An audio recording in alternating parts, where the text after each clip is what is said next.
Bonjour et bienvenue dans un nouvel épisode de Capsule, l'émission qui parle d'entrepreneuriat en Corse. Aujourd'hui, nous avons le plaisir de recevoir Kevin Yafragne, multiple entrepreneur et diabétique. Comment est-ce que l'on gère son temps avec sa pathologie ? Découvrons-le ensemble, je suis Audrey Royer et c'est parti pour ce nouvel épisode. Bonjour, donc moi c'est Kevin Yafragne Biancardine, j'ai 34 ans, je suis originaire d'Ajaccio. Je suis chef privé, chef à domicile et créateur de la cookiterie. Est-ce que tu peux nous parler de ton parcours professionnel ? Alors mon parcours d'études c'est simple, avec un bac STG mercatique en poche, j'ai décidé d'aller sur Corté pour être prof d'anglais ou prof de psycho. Donc c'est à ce moment-là où j'ai enchaîné un double cursus dès la première année en fait, donc en LLCER, langue, littérature régionale, étrangère et tout, anglais, espagnol, double cursus psycho. Voilà, oui. J'avais pas de temps à perdre, clairement. J'étais pas là-bas pour trier des lentilles en fait. Et donc, suite à un épisode tragique qu'il y a eu dans ma vie, j'ai dû mettre un terme à mes études. Et c'est à ce moment-là où j'ai commencé la cuisine, en 2010, du coup, grâce aux émissions phares qu'on a maintenant, Masterchef et Top Chef. Je me suis dit, si eux peuvent le faire, pourquoi pas moi ? Donc voilà. Donc j'ai arrêté Corté, je suis redescendu, je me suis inscrit en CAP cuisine. J'ai commencé mon apprentissage au Palm Beach, au Sanguinaire, donc qui avait eu une étoile au guide Michelin. On tape très fort d'un coup, hein. Comme j'ai dit avant, on n'a pas de temps à perdre. Hein, on veut très vite atteindre le sommet, vite apprendre, vite faire les choses pour vite réussir. Au bout d'un an de bons et de loyaux services là-bas, j'ai arrêté pour bosser 3 mois à l'Altroverte. Et après, du coup, il y a eu un tout petit frein, qui est mon diabète. Voilà. Parce que lorsqu'on est diabétique, on doit pas travailler dans du manuel, on doit avoir ses fesses derrière un bureau, derrière un PC, derrière un téléphone. Tu as toujours voulu entreprendre ? Mais il s'est passé un truc en fait dans un établissement où j'étais, c'est que j'avais créé une recette qui avait plu à toute la clientèle. Les clients voulaient féliciter le chef. Il y a le chef pâtissier qui m'a dit « mais tu vas avec le dit chef ». Sauf que le chef a dit « non, c'est ma création, c'est plus la tienne ». Voilà. De ce postulat, j'ai dit à mon patron « tu sais quoi, je me casse, clairement ». Et c'est le 14 juillet 2010 où j'ai créé, concrètement parlant, ma première société de chef de cuisine. Déjà, le vol intellectuel, la maladie aussi qui faisait que je me sentais à l'écart, comme un paria en fait, carrément, parce que j'ai mes piqûres à faire à des heures régulières, il faut que je mange aussi, hein, comme tout le monde, sauf que si je me coupais ou quoi, ça freinait le service, on m'a bien fait comprendre. Tu te brûles, on appelle les pompiers, tu nous fais perdre du chiffre d'affaires. En gros, on m'a fait sentir comme une merde, clairement. Le monde de la cuisine est discriminant ? Ça s'avère être vrai, oui. Il y a 20 ans, enfin il y a 10-20 ans, ouais, c'était ça. Maintenant, je gère mes sociétés comme il faut, avec ma pathologie, malgré que ça soit très difficile tous les jours. Parce que quand on a un diabète, déjà, quand on a un diabète, c'est dur. Par rapport à plusieurs facteurs environnants, comme le climat, les émotions, ce que l'on mange, la dose aussi d'insuline qu'on doit s'injecter. C'est vraiment un stress quotidien, journalier, mais voilà quoi. J'ai envie de dire que tant que nous sommes vivants, on peut travailler. Voilà. Il y a des choses beaucoup plus graves. Il y a des gens qui ne peuvent pas voir, qui ne peuvent pas parler, qui ne peuvent pas marcher, qui ne peuvent pas conduire, qui ne peuvent pas travailler. Ou d'autres qui sont vraiment dans un lit d'hôpital, Moi, pour le moment, je touche du bois. Je suis debout sur mes jambes, je travaille, j'ai mes sociétés, je gagne ma vie, je fais plaisir aux gens. C'est essentiel. C'est quoi ta définition de l'entrepreneuriat ? Alors, l'entrepreneuriat, je l'ai appréhendé, mais d'une manière totalement différente de tout ce qu'on peut dire et lire surtout. Style, alors moi, je vais à l'URSSAF, je vais me renseigner, patati patata. Non, j'ai acheté des livres. L'entrepreneuriat pour les nuls, voilà. J'ai pas honte de le dire, hein, mais clairement, c'est une belle petite série de livres. Et c'est grâce à ça que j'ai pu connaître les bases du métier, de l'entrepreneuriat, les tenants et les aboutissants, savoir générer du chiffre, savoir générer l'engouement, susciter l'envie. Donc bon, comme on dit, si on n'ose pas, on ne peut rien faire. Et si on fait rien, on va se retrouver à faire son petit travail plan-plan, voilà. Dans la vie, il faut oser. La vie est un défi. Tellement que je n'ai pas de temps à perdre, du coup, après mon CAP cuisine, j'ai passé mon CAP pâtisserie, mon BP cuisine, ma certification sommellerie caviste. Je vais entreprendre une petite formation chocolaterie, passer un bac plus 3 au plus, donc voilà. Et pour toi, l'entrepreneuriat, c'est un métier donc ? C'est un métier à part entière, comme journaliste ou autre. Voilà. Tout doit s'apprendre si on veut réussir. Voilà. Parce que, par exemple, la cuisine, on doit l'apprendre. La coiffure, on doit l'apprendre. Malgré que pour ouvrir un restaurant, il n'y a pas besoin d'avoir de diplôme, alors que pour la coiffure, oui. Personnellement, je préfère qu'on me loupe sur une coupe de coiffure que je finisse à l'hôpital pour une intoxication alimentaire.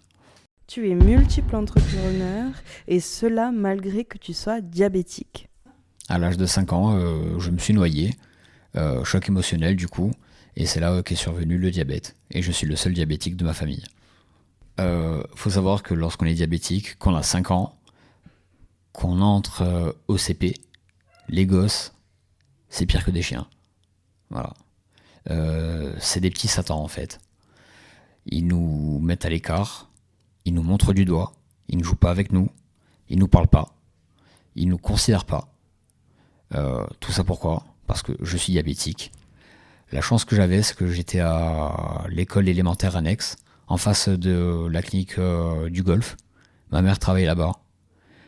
Jusqu'à mes 10 ans, donc CM1, ma mère passait toutes mes récréations avec moi. Voilà. Donc on peut dire que je suis un enfant isolé. Clairement, c'est ça. Ce sont les termes. Un enfant isolé, heureux, avec quelques amis. Et voilà. C'est la dure loi de la cour de récréation. Tu es différent des autres, on ne t'accepte pas. Et au collège, c'était à peu près pareil. Voilà. Sauf lorsque les délégués de classe ont très bien compris que j'étais un facteur à ce que s'il m'arrive un truc, le délégué pouvait louper le maximum de cours possible. Et oui. Mais dès l'âge de 5 ans, on m'a... Enfin, quand je dis on, c'est mon diabétologue m'a toujours dit, toi plus tard, tu ne pourras pas faire de travail manuel. Tu auras les fesses derrière un bureau, derrière un ordinateur. Tu vois les dessins que les personnes ont sur eux, donc les tatouages. Je dis oui. Et il me fait, tu ne pourras pas en avoir. Manque de peau. 18 ans après, mon premier tatouage était venu. Voilà. Diabétique, cuisinier, tatoué la tête aux pieds. Je vis heureux comme je suis. J'ai envie de dire que là où j'en suis maintenant, c'est un peu une revanche sur ma vie, sur mon enfance. Je n'accorde plus ma confiance à n'importe qui. Après, il y a des choses qui se sont passées au cours de ma vie qui font que je me suis bâti une muraille, en fait. Donc j'ai presque plus d'émotion, en fait, maintenant. Voilà. C'est triste à dire, c'est méchant à dire, mais la seule chose qui peut me rendre triste, c'est l'abandon des gosses et des animaux. Le reste, je m'en fiche. Comment tu fais pour gérer 3 sociétés avec ta maladie ? C'est simple, grâce à la nouvelle technologie, en fait, je ne peux plus me piquer le bout des doigts, pardon. Donc, ils ont créé un capteur qui, qui relève notre dose glycémique journalière, minute par minute, voilà. Et c'est grâce à ça, si on sait quand on est en hypoglycémie ou en hyperglycémie, donc s'il faut se piquer ou s'il faut manger du sucre. Donc bon, je peux dire qu'en 28 ans de diabète, il y a eu une avancée technologique énorme. Énorme. Voilà. Sans compter les comas que j'ai fait à cause des pompes à insuline, les tout premiers modèles et tout. Mon temps, le matin, c'est simple, c'est je me lève, je ne mange pas, je fais mon test glycémique et je commence à travailler sur le recherche et développement.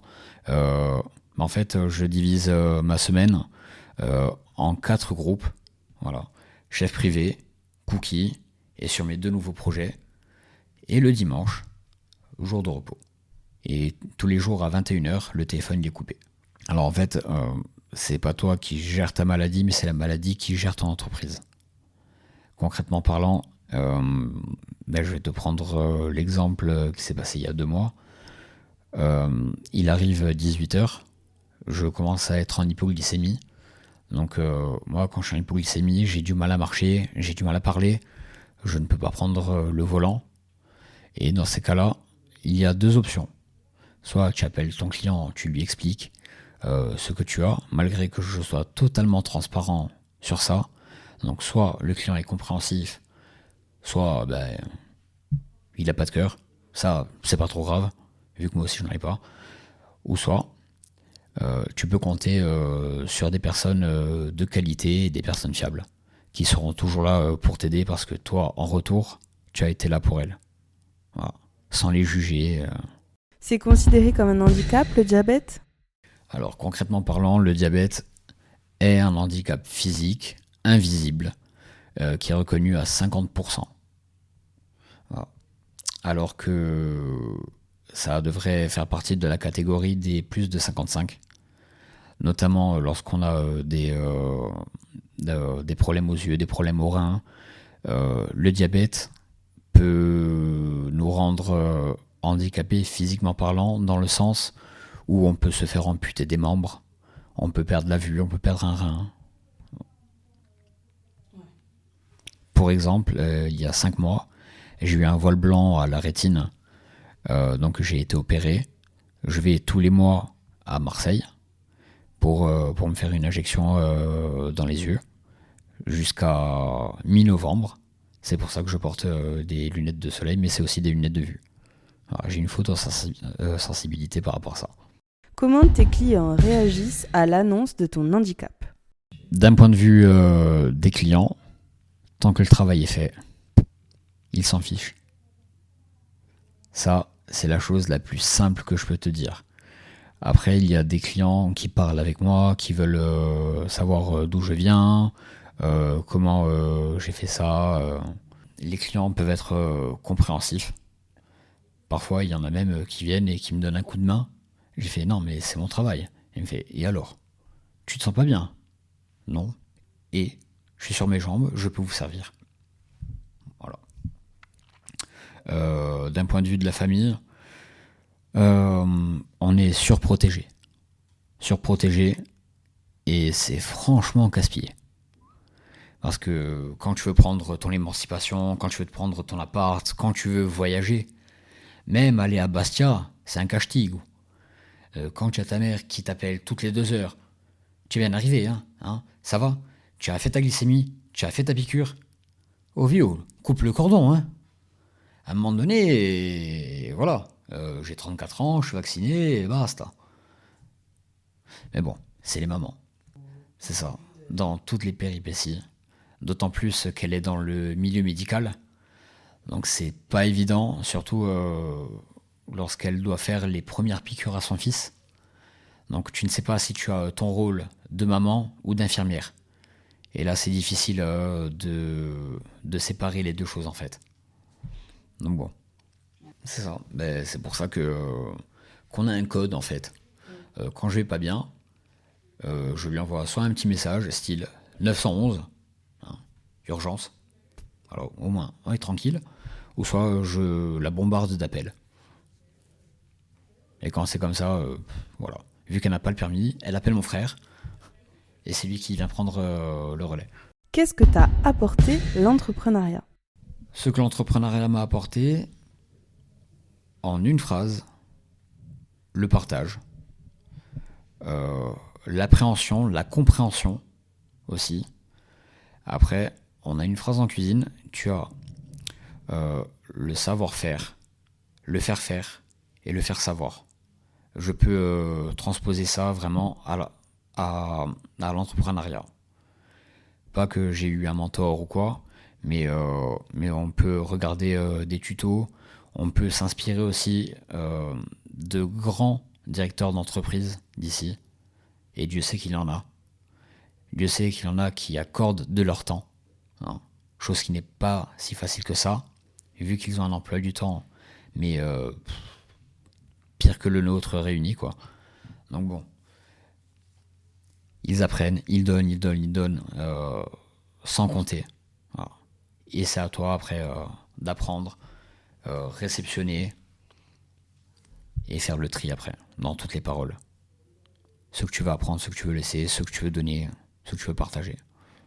Le plus important, c'était ma liberté. Voilà. Quand un patron, lorsque tu passes un petit test et qui te dit « Ah non mais t'es diabétique, ah ben on peut pas te prendre. » Ah bon, pourquoi ? J'ai des bras, des jambes, je suis debout, je manie un couteau. Oui mais t'es diabétique. Et alors ? Ben voilà, t'es juste diabétique. Ah bon, ok. Ciao, bisous. Et tu vois, la personne que j'appelle, lorsque je me sens pas bien pour travailler, c'est une personne diabétique. Et j'ai pour maître mot que si je dois employer quelqu'un, que ce soit maintenant ou dans le futur, ça sera une personne avec un handicap. Voilà. Pourquoi ? C'est simple. Je ne veux pas que ces personnes vivent ce que moi j'ai vécu. Que ce soit étant petit, étant adolescent ou même étant adulte. Est-ce que ton diabète a été un frein à ton entrepreneuriat ? Non. Le diabète n'a pas été un frein. Du moment où après, je sais ce que je veux dans la vie, je sais comment je veux gérer mon entreprise et mes entreprises, je dirais que mon diabète m'aide de plus que moi je pourrais l'aider en fait.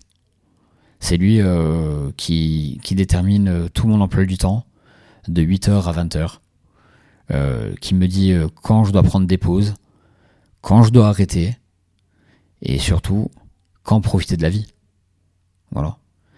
Parce que, comme on l'a dit, il y a les clients, il y a la famille, mais il y a aussi les sorties, les loisirs. Et ça, ce sont 2 paramètres à prendre vraiment en compte quand on se lance en solitaire dans l'entrepreneuriat.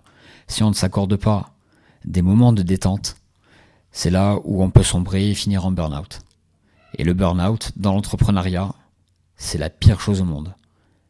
Même si tu es salarié ou quoi, hein, bien sûr. Hein. Et ça fait partie des choses à risque. Voilà. Donc profitez, sortez le plus que vous pouvez, voyez le plus de gens que vous pouvez. Ça, c'est le primordial. Et c'est ça qui vous rendra heureux, c'est ça qui rendra votre société heureuse et pérenne. Et quelles sont tes motivations ? Ma motivation, je dirais que c'est vivre de mon métier, faire plaisir aux gens que j'aime, transmettre, partager. Je dirais que la cuisine m'a un peu sauvé la vie. Concrètement parlant, c'est ça. Sinon, j'allais être derrière un bureau, j'allais m'ennuyer. Et autant, j'allais faire un burn-out. Alors que là, la cuisine, je cuisine chez les gens, pour des gens. J'ai ce contact, j'ai cette communication avec eux, qui fait que ça, je ne peux pas l'avoir ailleurs. Tes réussites ? Il y en a plusieurs. Déjà, il y a ma naissance. Il fallait que je la sorte, celle-là. Après, il y a la création de ma première entreprise chef privé, la Cookiterie qui est sortie il y a 2 ans. dont je touche du bois, beaucoup de personnes s'en inspirent. Voilà, mine de rien, hein, le monoproduit. Et là, j'ai 2 nouveaux projets qui vont sortir. Et j'ai hâte que ça sorte. Et tes erreurs, tes échecs? Écoute, pour le moment, j'ai ouvert 2 sociétés. Elles sont toujours ouvertes. Donc je dirais qu'il n'y a eu aucun échec. Faut toujours rester positif. Est-ce que tu aurais un conseil pour les personnes qui souhaiteraient entreprendre et qui auraient une pathologie quelconque? Pour les personnes qui ont une pathologie, qui veulent entreprendre, qui veulent faire les démarches d'être auto-entrepreneur ou même entrepreneur, dirigeant de société, ou peu importe, osez. Faites les démarches. Voyez avec toutes les administrations pour avoir des aides, pour pouvoir vous faire aider, pour pouvoir vous faire aiguiller dans le bon sens, pour pas vous faire avoir. Et comme ça, il n'y a que là où vous pourriez vraiment vivre votre vie. Voilà. Et oublier votre pathologie. Peux-tu nous présenter tes 2 entreprises? Alors, la première, donc chef privé, chef à domicile, consiste à ce que tu m'appelles pour un repas à domicile, que ce soit pour ton chéri, pour ta famille, pour un événement. On met ensemble le menu au point. Je demande tout ce qui est les choses rébarbatives, donc les religions, les allergies, mais avant toute chose, le budget. Voilà. Il faut que je me tienne au budget donné. Je ne dois pas le dépasser. Ensuite, moi, je viens chez toi avec toutes les courses, la vaisselle aussi. Si tu n'as pas assez de vaisselle ou si tu la trouves moche, ça peut arriver. Et c'est là que la magie opère. Je commence à cuisiner de 18h jusqu'à 23h. Je sers les clients. Je travaille toujours tout seul presque. Enfin, toujours et presque, ouais. Tu m'as compris. Après, on parle avec les clients. On décrit notre plat. Par exemple, le moindre légume. Je sais comment il a poussé. Je sais qui l'a fait pousser. Comme la charcuterie. Quand on met une histoire sur un plat, c'est ce que les gens aiment. On leur vend une histoire plus une expérience culinaire gustative. Grâce à toutes ces expériences, j'ai été, je suis toujours à l'heure actuelle le plus jeune disciple d'Escoffier de Corse. J'ai eu des articles dans de grands magazines. J'ai travaillé pour de très grandes célébrités, notamment Baptiste Giabiconi, Slimane, Ludivine de M6 et tant d'autres qui sont devenus des amis, mine de rien. Ensuite, la cookterie est venue pendant la période Covid. Je m'ennuyais. Les personnes, du coup, ne voulaient plus aller au resto, donc se faisaient livrer, ne voulaient pas de chef à domicile, parce que bon, Covid oblige, il fallait se renouveler. Et c'est le 2 janvier, j'avais un paquet de granola dans la main, j'étais en hypoglycémie, je mange, et je trouvais ça trop sucré. Je me suis dit, mais attends, qu'est-ce qui peut marcher ici? Et tu te dis, les choses grasses, sucrées, qui viennent d'ailleurs. Et là, dans ma main, ce petit biscuit qui m'a même pas coûté 2 balles, qui était hyper sucré, je me suis dit,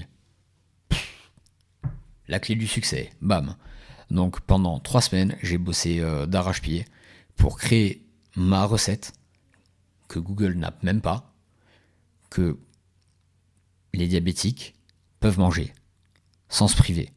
Et du coup, j'ai décliné pour les personnes sans lactose, sans gluten, des cookies pour les sportifs, donc avec de la protéine dedans. J'ai même créé une gamme de cookies salés.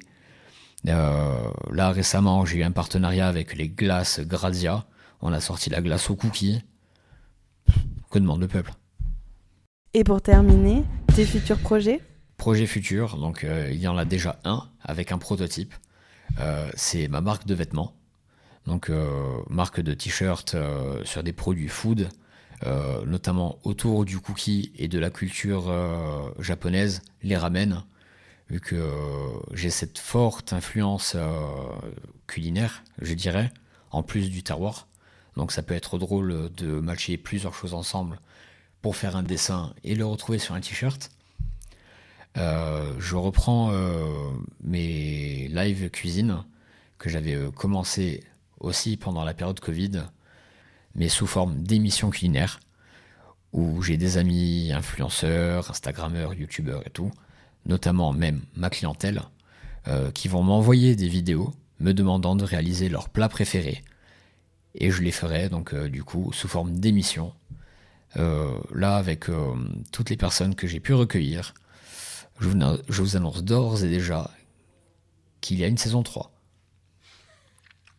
Eh oui. Merci d'avoir écouté ce nouvel épisode de Capsule. Rendez-vous sur les réseaux sociaux à capsule.entrepreneuriat pour être au courant des prochaines sorties et pour échanger. C'était Capsule, une émission produite par la M3E et Podcast et financée par la M3E et BPI France. Je vous dis à très vite pour un nouvel épisode.